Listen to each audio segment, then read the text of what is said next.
Merry Christmas. I hope Santa brought you something nice. I'll be Santa for me this year. I've got the apparel.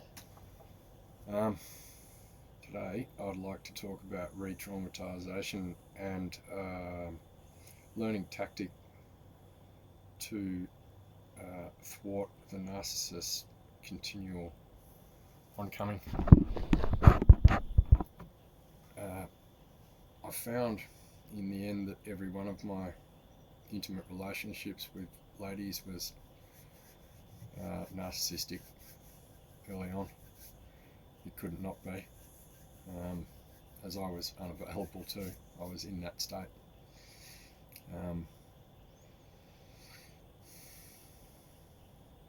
Yes, interestingly enough, when I was very young, and this was something that I remembered that could have easily gone under the radar, but I noticed that there were certain pictures in my photo album that had me looking a lot like a girl when I was very little.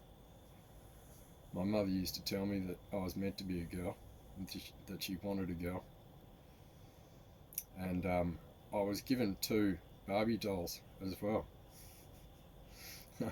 Starting to smell a bit of eugenics here, and this is part of it too, because they inverted the sexuality of at least 2 of my siblings through this mechanism. So I got these 2 Barbie dolls called Susie and Katie, and Susie and Katie happened to be the family doctor's 2 daughters, who were also my babysitters, and I had a pretty strong connection to those 2 for some reason. And I won't go casting aspersions, though I do have pretty strong sensations around the fact that they had also been abused and had also become part of the team. So yeah, I was given these 2 dolls, and at a certain point my brother had told me that they were for girls, and this was his trying to break me into the psychotic, into the pathology, and so to save face I tore their heads off, and which he got great joy from. And this is the start of the you see the mechanism. One works one way, the other works the other way all of a sudden. And anyway, long story short, that lady that young girl who I'd chased out of the seance, name was Susie. I was probably 15 at that point, and at 29 years old, I was just starting my business. I was getting up again. I was going all right. Maybe I was just given a little bit of a window of leeway. I don't know. But business was going well. I met this girl called Susie, and I ended up in a relationship with her, and of course she was extremely narcissistic, and I started to go into the hole again. And between her intervention and my parents' intervention at that point, they managed to sink me again to some degree, to a great degree. So I'd stupidly gone into business with my father in the amnesia, in the belief that maybe this was just a dream, and he decided to shortchange me deeply with some ridiculous excuse, which was basically just the next humiliation ritual for succeeding. And so I left Susie, and I left the family. Guess who I ended up with? Katie. And I wonder how much of this has just been pushed into my subconscious and programmed, and I've just played it out. Because it seems that Katie formed quite an allegiance with my family, and against me. So onwards and upwards. My first experience of re-traumatisation after leaving Katie was to go and live next door to my brother and watch him do his work on his kids, with me in semi-consciousness. I'm starting to pick up here, just sitting in silence and regulating myself as I reinterpret what I'm seeing in front of me. And that eventuated in me just packing the house and leaving on a certain day. No talk, no nothing, no point talking to these people. And that would have been the alarm for him to know that I was waking up, which would have gone straight to my mother.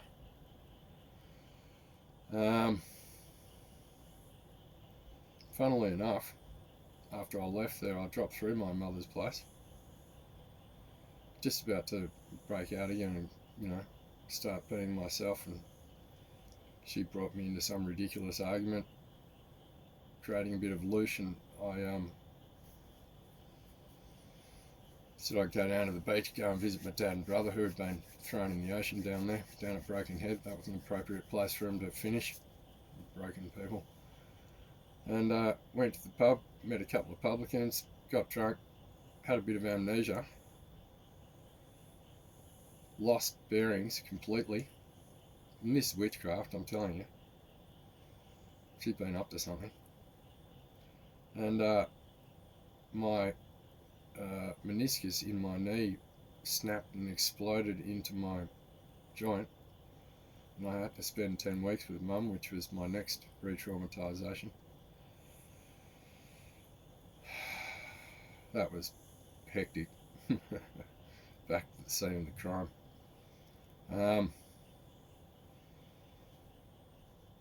What happened then? Right, yeah, okay.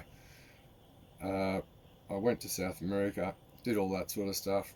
There was another opportunity there for me to speak up as to what I was feeling internally, to which I was completely accurate with, which didn't make me super popular, but this is all part of breaking loops, becoming self-affirming and becoming potent in the environment again to afford change through clarity. So yeah, I had to ease my adrenals while this idiot from Costa Rica was chasing me around the place with false solicitors and stuff like that, trying to get me to admit to something that he could make legal, as he knew I'd seen him. Then to deal with another narcissistic woman in Colombia who was my interpreter. That was an interesting one. She was also affecting the ceremonies, and I had a word to the shaman and basically said if she's got to go down the hill or I do, or something's going to happen.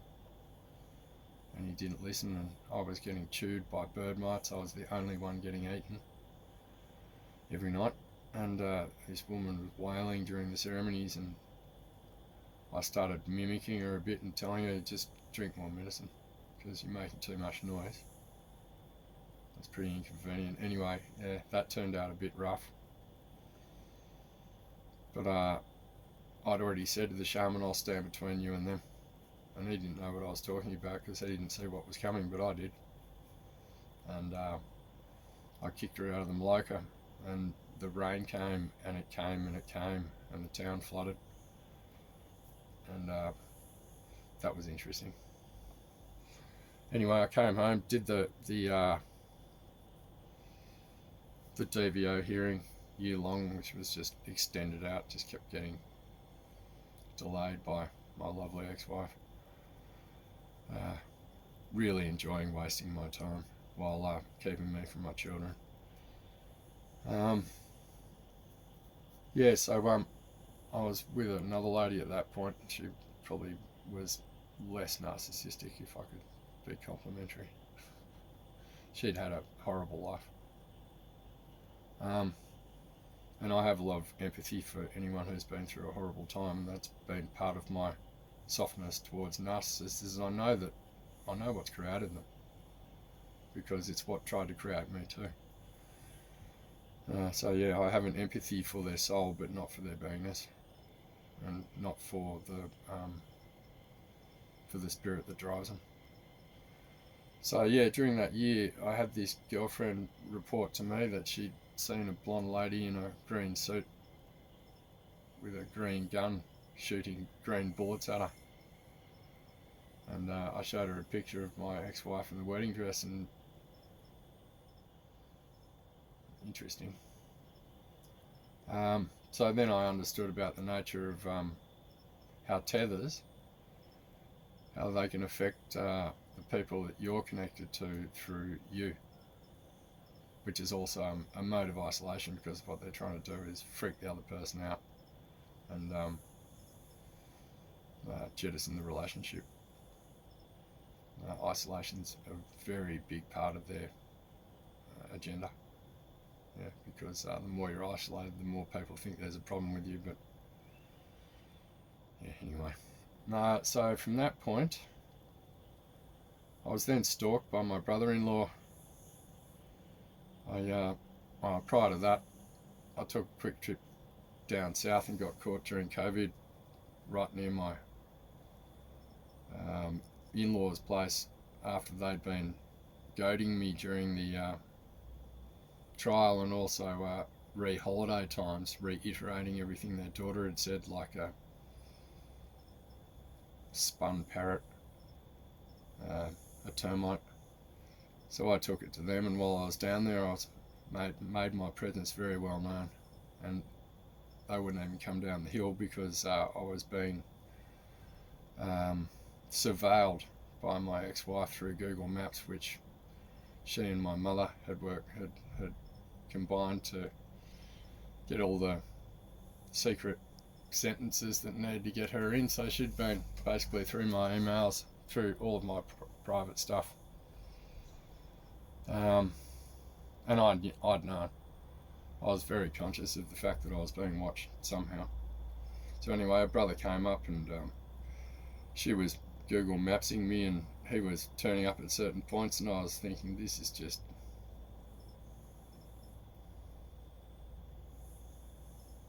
not good. This was like the next section of we're going to further isolate you, and we're going to also affect your emotional body and your nervous system and your mental health. So after a number of times of this idiot turning up, he walked past me on the beach like it was nothing, and I just walked up and confronted him. We had a quick talk, and he's giving me all these bullshit questions about my kids, and I said, how do you feel about pedophilia and incest? And he turned around and marched away, and I went, well, that's confirmation. Thank you. You obviously already know too. So what I've done over the last number of years is I've remembered all the pin drops from my lovely ex-wife and from my mother, and I have to thank my family of in-laws, because had they not put me through this torture, they wouldn't have made me aware of my own family. And though I see them as no different, I'd say that my family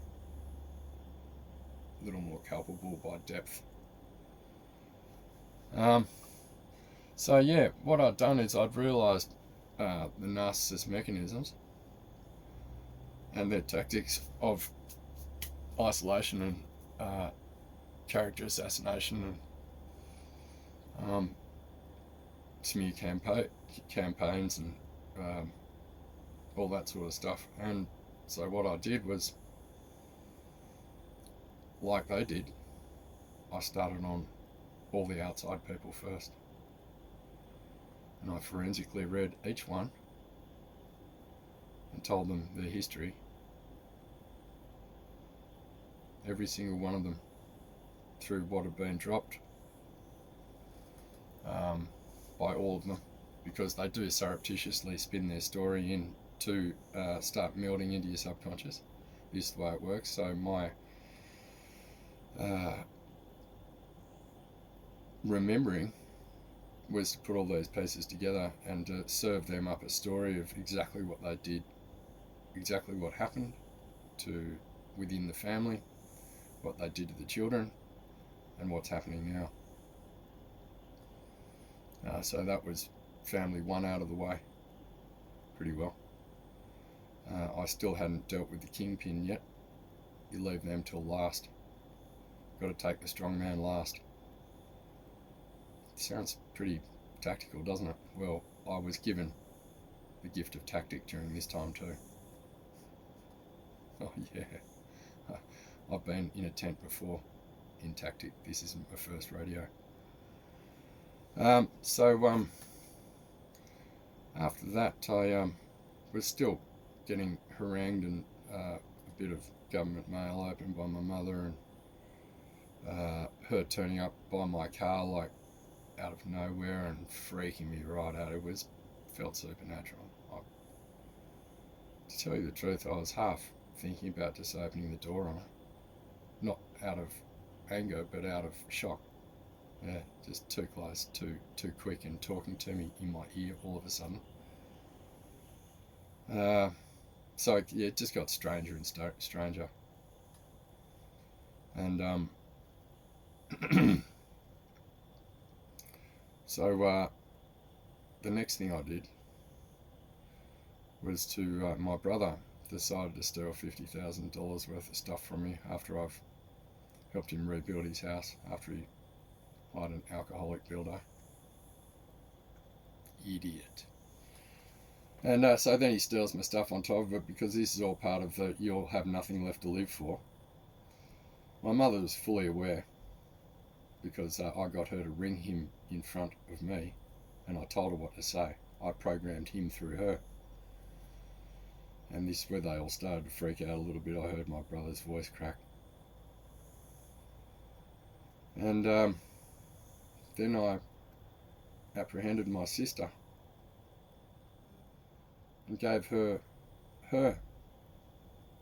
little chunk of history, including all the bits that hadn't been spoken about, that she was absolutely sure. They were all absolutely sure this would never come out. All of them. And sure enough, there's the information that they'd always kept in their subconscious that had kept them going right up in front of them, and it's on their face every time they look in the mirror. So my next mission was to take down my mother. And it's a particularly slimy being, my mother. And I'd noticed too that as soon as I'd exposed my sister, I'd had a visit from the constabulary regarding my mental health from my mother. So that's how quick they speak when the cat's out of the bag. This is a no-fly zone. You don't talk about Fight Club. You don't talk about how you're all incestuous pedophiles, because shh. It's like Freemasonry. Same thing. It's a game we can all play if we don't all admit we play it. So yeah, I advised my sister that she'd probably return to the mental health that she was suffering when it was all bubbling up, and I had to put her in a mental institution, manhandle her, to save her from killing herself. Silly me, eh? And what else? So yeah, then I had one to go, and this took me a while, this one.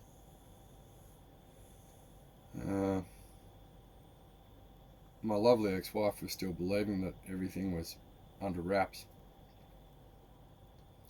that her character assassination of me in a whole town, and also in Filaments where I'd moved, because some of her coven live here, and this is where I met her. Yes, I gave her both barrels. I gave her everything that she'd told me. since the day I'd met her. Yeah. Including the fact that that she isn't her father's child, and nor am I. And that the person she was working for in Byron Bay was actually her father. And they were getting it on. So, karma's a bitch. And if you play on the wrong side, you might just meet a dark empath. Because I never lost my empathy. But what I did learn is that I can switch it all off when I'm dealing with a psychopath, and I have to. And that's what I've been trained to do. And now that I'm learning how to deal with my nervous system, having dealt with the payload of other people's toxins being sloughed onto me while they skip around believing everything's great because they've got away with it.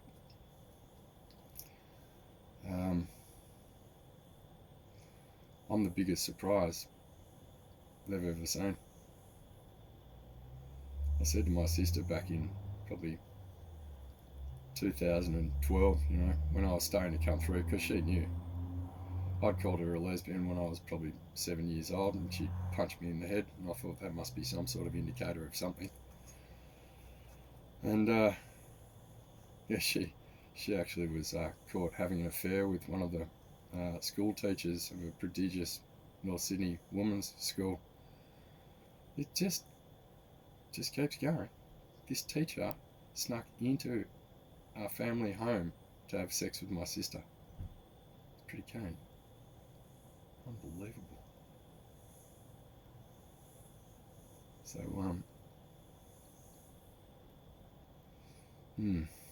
yeah. So now I've had to deliver the information to my ex-wife with concern for my children.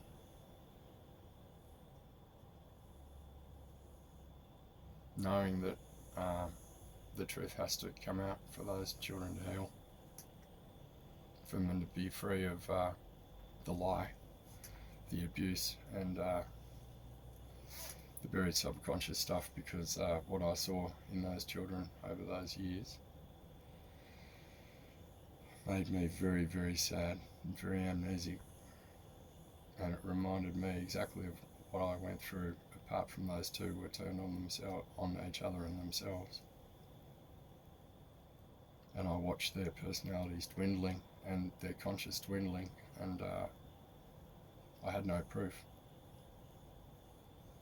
And whatever opportunities I had to make headway was met with, how do you prove it?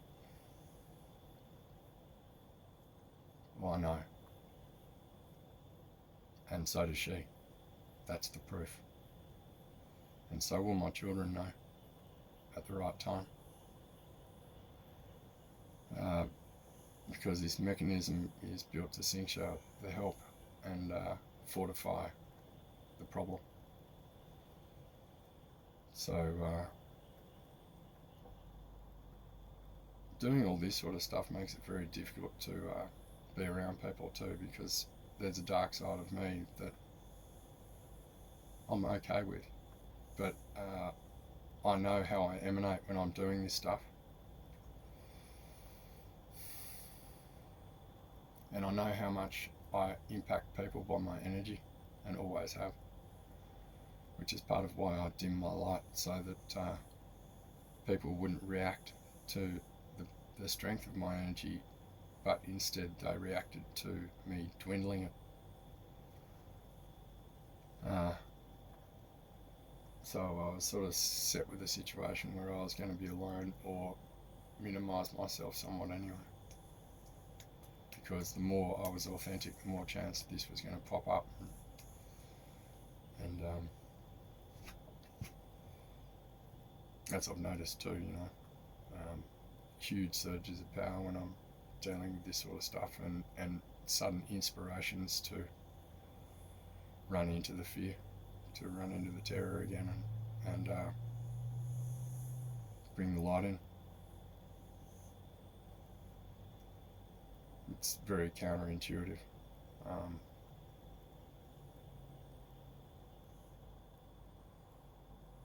and the path appears in front as I move. On muscle tests, I go, none of this is about revenge. I'm not angry, as you can see. I'm insistent. I'm relentless. And I'm an advocate for justice itself. It's way beyond personal now. This is me experiencing what many have already experienced, and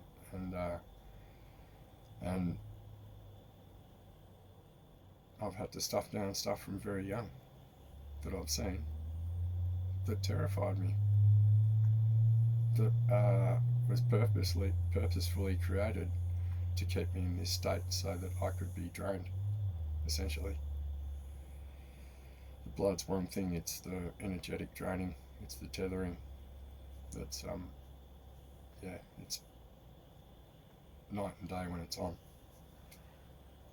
Because you believe it's you. Because the security system never understood the infidel. Because the infidel is insidious. And it's wrapped in a 4-letter word called love.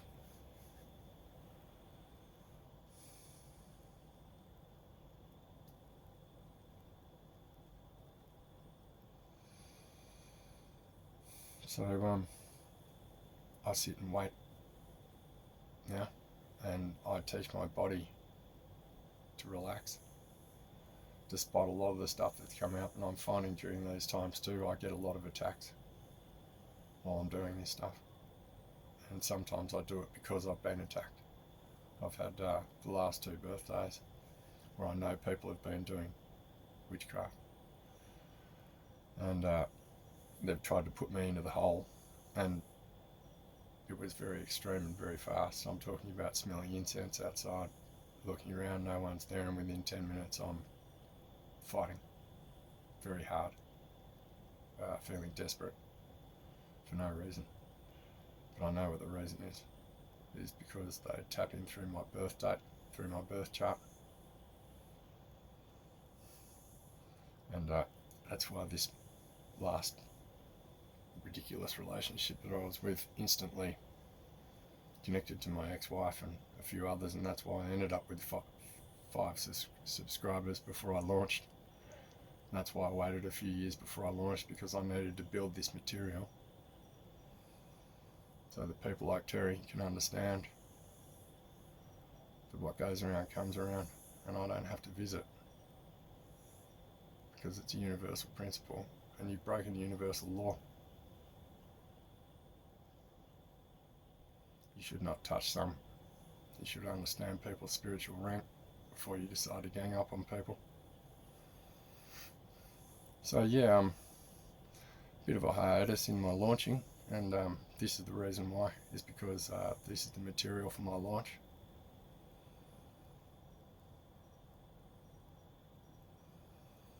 As a living example of how to retrieve one's memories and one's sense of self, and to retrieve the soul shards, knowing full well that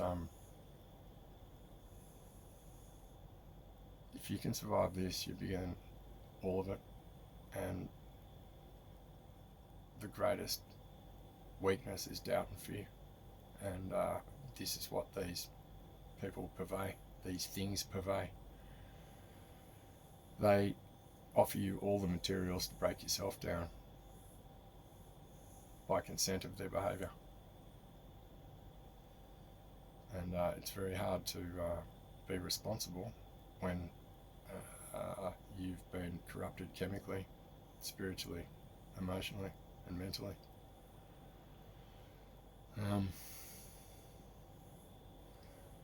So I hope that unmasking all of them at once, which is a big achievement,